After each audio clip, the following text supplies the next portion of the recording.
pangani click subscribe button kuti nthawi zonse mzilandira ma notifications kapanga upload new videos on our channel Malawi News Daily Updates. Zikomo kwambiri. Choyamba inu timafuna tiyamike kuti mwavomera tikhale limodzi on a very important topic like this one. Koma kwambiri timafuna timve ku experience yanu kuti kodi chimene chimavuta mu ofesi imeneyi makamaka pakagwiridwe ntchito ka ofesi ndi ofesi ya a president ndi chani.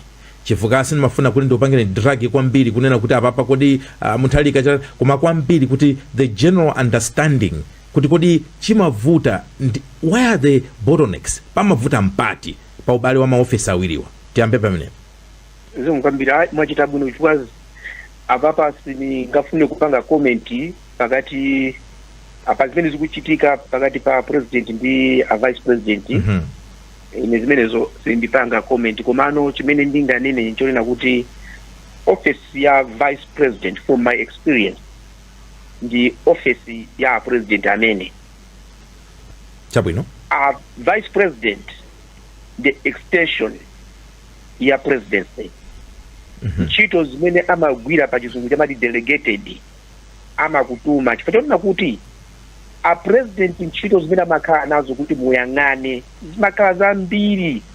Mwachisanzo anthu oti aonane nawo pa tsiku umatha kukhala tumpingo ndi a president amatha kunena kuti onsewo ndingathe kuonana nawo awa aonane ndi a vice president malo achuluka kuti ndipite awa apite a vice president. Ndikuzana nawonso Dr. Chaiba kuti ubale wa pakati pa president ndi vice president ndi ofunika kwambiri kuti dziko liyende bwino. Ngati a president ndi a vice president sikugwirizana amene amavutika ndi anthu pachitukuko speech mayenda amene chikananya kuyendera. Now coming to your question regarding the trouble, the problem imene imapangisa kuti maofisi awiri azikhala ngati kuti sizikuyenda bwino. Nthawi zambiri tu pamakhala kuti zijatimati interpretation. Chabwino. Interpretation. Vice president amakhala wandale, president wandale, and amagwira ntchito mu environment ya anthu wandale. And ndale nthawi zambiri pamakhala ka element ka ineyo chilipo changa ndi chani, kodi kusogolo kwangaku kumene ndikupita kusogoloku zindiyendera bwanji. Kodi ndingapange naye align kuti ineyo ndikhale pa limelight zindiyendera ndi ndani. Ndiye ndizimene zonzo woyang'anidwa kwambiri number 1 amene amayang'anidwa kwambiri ndi vice president chifukwa is closer ali mu president momwemo. So pamakhala anthu amene amapanga interpret ma actions, everything that you do anthu ena amapanga interpret positively or negatively. Kuti anthu amvese vice president ali ngati captain mu timu ya mpira imene coach ndi president amamuyika bwalo muja kasewere mpira delegated uzikachinya zigoli.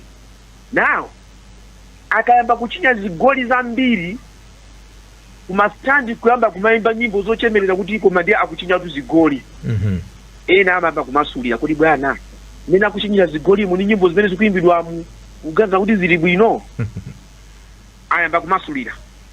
And yet you are there simply doing the job that you have been asked to do. Chimene choto chimakhala vuto. Komanso when you flip the coin zimathekanso kuti iwenso wayamba kuchinya zigoli kopya da kuimba basino iweyo wapasonaso kumadzimva. And the president feels threatened. Malakwikanso.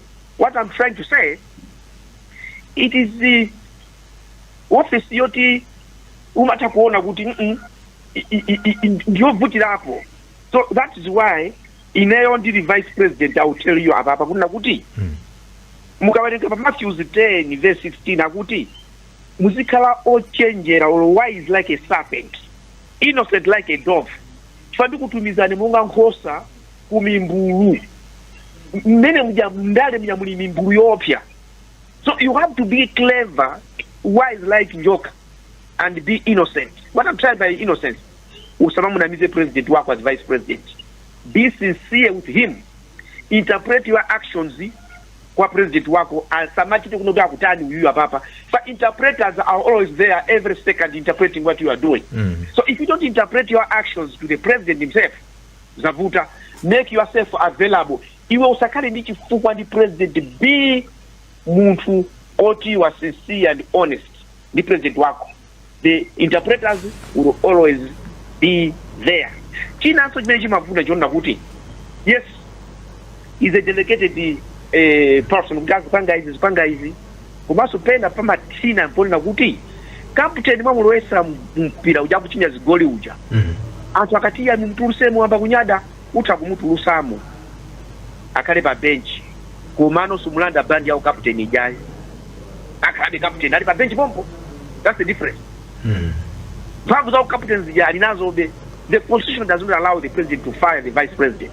Yes. Amene pajanso alika pamvu gaji na vice president kutia ine mboma sinigatu lukemo.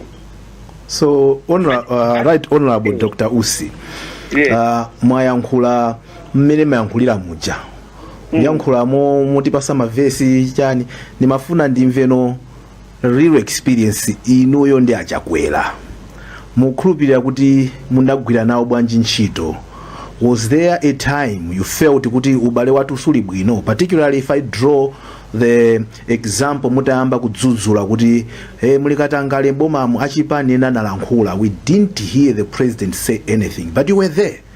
Munachita experience kuti relationship yathu is being strained now chifukwa chokuti number one mapanga comment I think zimene sizimayenda bwino mboma loti mlimomo. Number two, anthu ena ankaona ngatiso mufuna muyimeso ngati president. Kusolabuno kwambiri ine ngati pali chinthu chimodzi chimene ninga athokoze achakwera chonena kuti sama ndipangira jealousy, sama ndichinga ubale wawo ndi ine unali wabwino kwambiri, ndimagwira nawo ntchito bwino, koma awo ndikunena kuti omasulira zochitikawo amanka akumasulira. Nthawi imene ndinafika kunena kuti apatu ndichita zimene ineyo ndingachite mungana ne president wa ulia zake, not as vice president. Zimene ndimalankhula kuti mboma mumuli anthu akuba, ndifa chonena kuti ndinali mtsogoleri wa ulia zake alibe mulandu, zimene zinali nawo pa campaign kuti wawa musavotere chifukwa chani. Iwo ndine timagwirizana ndithu and panalibe kuvuta na kwina kuli konse.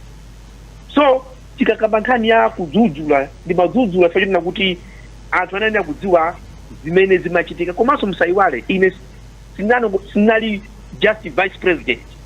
I was Minister of State for Public Service Delivery. Now, Minister of State for Public Service Delivery ndi udindo onga Prime Minister oyende sara boma. Ndiye ni mazuwa chili chonse mene, not chili chonse sacha mazuwa ni mulungu, kuma zambiri zochitika ma ministries mboma ndi madidziwa. A president ana ndikhulupirira kundipasa zimene zozo kuti ndizigwira. Ndiye tachikulu kukuyankhani kuvuta kumene kumabwera apo ndi timati mawerazi tena mati mawerazi mwamuona izothandiza mwaguma kuti they want to interpret everything. Komanso sometimes mena lankuliaso bwana Chaima kuna kuti pali zingati maziyangana ndikuzigaza kuti pali mavuto. A president ndi vice president amakabira na zambiri zimene ena ali onse sakudziwa. Atagwizana kuti pakali pano pa miezi 6 or 7 iyi supanga chili chonse yayi tazipanga izizi. And people wouldn't know kuti agwizana zimene zozo, but people will be interpreting mena kudziwira na sasa they don't know exactly what's going on between the two. Ndiye no ine ndi choncho kubale una kukhala wabwino koma we don't know everything that is transpiring between the two. That's my chisisi. So it's very difficult really to come up with an explicit view. Yona kuti I'm very very sure apapa adanapo ifwa inindale izi. Chabwino, tathokoza amene wandi Right Honorable Dr. Michael Usi kukamba from an experiential position kukamba zimene iwo anakumana nazo. Wanda pamene tikupitiriza programu yetu tifuna nsoti itane atolankhani athu kuti timve kuti anthu zimene zachitikazi akuziona motani. Koma mwina pamene tikupitiriza programu iyi ndikofunikira kotani kuti mwina zimene iya kapena mwina ndiyambeka zimene anayankhula a vice president wa anayankhula ndithu kumsonkhano wolonga ufumu, munthu amene tingangonena ngati kuti ndi msuwano wawo ndithu, ndipo ndiwerenge apa mene wanda Jobe ku Nyanja Village uku kwa senior chief Kalumbu kulilongwe mulungu watha, ndipo iwowa anakambapo ndithu mawu nena kuti when the president was giving me those roles he did not explain why. So khala ngati kuti panopo ndiye ndizifusa pamene amandipasa ndinafusa ngati choyamba chimenecho, koma anafusa anayambaponso kukambapo nkhani yokhuzana ndi ntchito imene ankagwira akuyang'anira Dodma. Anakambapo ndingokamba mchingereza kuti before I went for my leave in the UK, I had visited several parts of the country to ensure that when time for distribution of relief items, people should not find it difficult to access them. I believe I've discharged my duties faithfully. Iwo akuti akukhulupirira kuti nthawi imene amayang'anira Dodma anachita ntchito yawo mokhulupirika. Yes. Why do you think it was necessary kuti ayankhule zimenezi? Amadziwa kuti anthu tufusana kunjako. And by the way, ine ndi mafuna ndichite clarify malamudzi kwa ineyo Mwayana, I do not believe kuti pali kukokana pakati pa president ndi vice president. Kwa ine this is not an issue about their relationship. Chabwino. Zimene zozo mafuna ndineneretu, and I think ndikamafotokoza sindikukamba za ubale wako ndimanena kuti pamene bwana ako akupasa ntchito kuti ugwire ntchito zimene zozo, yes, in a space of 3 months ndikuzichosa ntchito zimene zijazi, ndiye kuti sizikuoneka bwino, sizikutanthauza kuti ubale wawo wasokonekera chanjani, komano pachizungu timati chani kuti confidence. Yes, confidence imene anachita place in you. Yes, the confidence that he placed in you could you do this and then achosa, that should concern you. Munthu amene ukhoza kufuna kuziwabe kuti chifukwa chani zachitika msanga chonchi, chifukwa zikanakhala kuti sizinali zofunikira kuti zipasidwe kwa ine, sizinakapasidwa poyambirira pomwe. So for me that's my issue.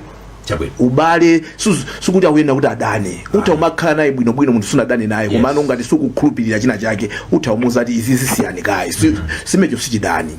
I wanted to say that. Number 2, yes, for her to comment amadziwa ndithu kuti these issues are in the public domain, chifukwa a chief secretary adalemba koyamba, kachiwiri adalembaso kunenaso kuti zapanga and zabwera mu office mwa president. Amadziwa ndithu a vice president kuti atolankhani afusa. So I think she took advantage of this just to say kuti zinthu ntchito izizi zimakhala zokuti chimozimozi akamakusankha ngati olondona, yes, amakusankha ngati nduna sakuyenera kunena chifukwa chimene akusankhira, akamakuchotsaso sakuyenera kunena. However, mene mwaneneramo ngati anthu timafunabe kuti titani tizidziwa.